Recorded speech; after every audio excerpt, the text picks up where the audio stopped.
अस्तित्व रहता है।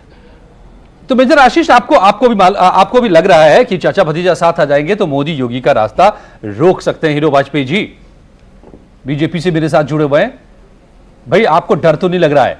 अब दोनों साथ आ रहे हैं, फिर से चाचा भतीजा आने की तैयारी पूरी चल रही है और मोदी और योगी का रास्ता रोकने के लिए अगला सीएम कौन होगा? देखिए, पहले भी बीजेपी का मानना था कि ये फैमिली सोप ओपेरा है, ड्रामा है, परिवार की लड़ाई है, प्रॉपर्टी की लड़ाई है और उसमें वर्चस्व की भी लड़ाई थी। और चाचा और भतीजे के बीच की लड़ाई थी और पिताजी असमंजस में थे और हर बार पिताजी तो आपने करा दी थी ना लड़ाई। इतिहास गवाह है कि मेजर आशीष जो कह रहे थे खड़ा हुआ कि आपने बुलावे में लिया था चाचा को, अब तो लड़वा दिया था, अखिलेश को भी सीएम बीजेपी ने बनवा दिया, शिवपाल को भी बीजेपी ने निकलवा दिया, तो ये भी आरोप लगेगा शिवपाल को वापस भेज दिया है वहां पर डैमेज करने के लिए। देखिए, ये आरोप बीजेपी पे हर कोई लगा रहा है और देखिए बात में कहते हैं कि भरमा दिया था। तो अगर चाचा इतना भरमा गए थे तो अब चाचा को जाने की जरूरत क्या है? और भतीजा अगर इतना भरमा गया था कि चाचा को निकालने पे आमादा था तो उसकी जरूरत क्या है? दोनों बातें देखिए समझने वाली। देश की जनता, प्रदेश की जनता इन पारिवारिक पार्टियों के साथ आने से आपको डर तो नहीं लग रहा? तरह समझ चुकी है और इसलिए नकार रही है।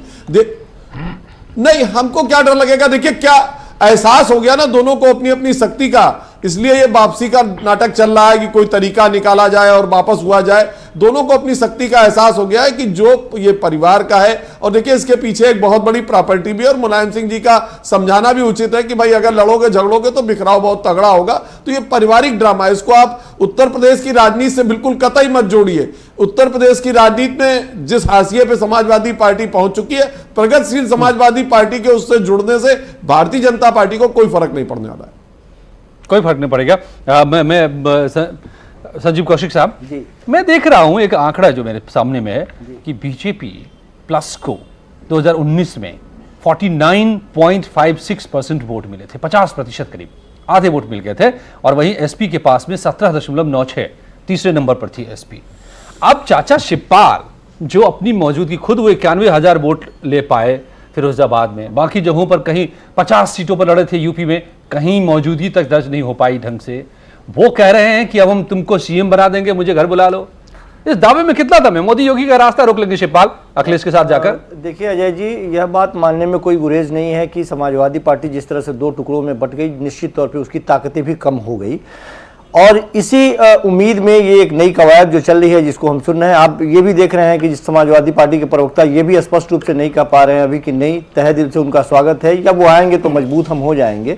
वो भी यही कह रहे हैं या समझाने की कोशिश कर रहे हैं कि जो समाजवादी पार्टी या बड़े पार्टी से टूट करके जो भी बाहर गया उनका अस्तित्व मिल गया, ये बात शायद एहसास हो चुका है शिवपाल यादव को, और तब वो वापस आ रहे हैं। तो पहले तो ये स्पष्ट करना जरूरी है कि वो किस परिस्थिति में वापस आ रहे हैं, क्या वाकई एक मजबूती के साथ या परिवार में ये पारिवारिक मसला है या राजनीतिक मसला है। तो ये आप उन लोगों के आपसी मसले की बात हम बाद में करेंगे, लेकिन ये जरूर है कि ताकत जो बटी हुई है वो ताकत मजबूत होगी। लेकिन क्या वो ताकत इतनी मजबूत हो जाएगी कि अकेले दम पे अपने, ये बड़ा सवाल है, ये अकेले अपने दम पे वो भारतीय जनता पार्टी को शिकस्त दे पाएंगे या फिर वो वाकई उसके बाद में फिर कोई रणनीति बनाएंगे? ये बहुत सारे ऐसे प्रश्न हैं और समय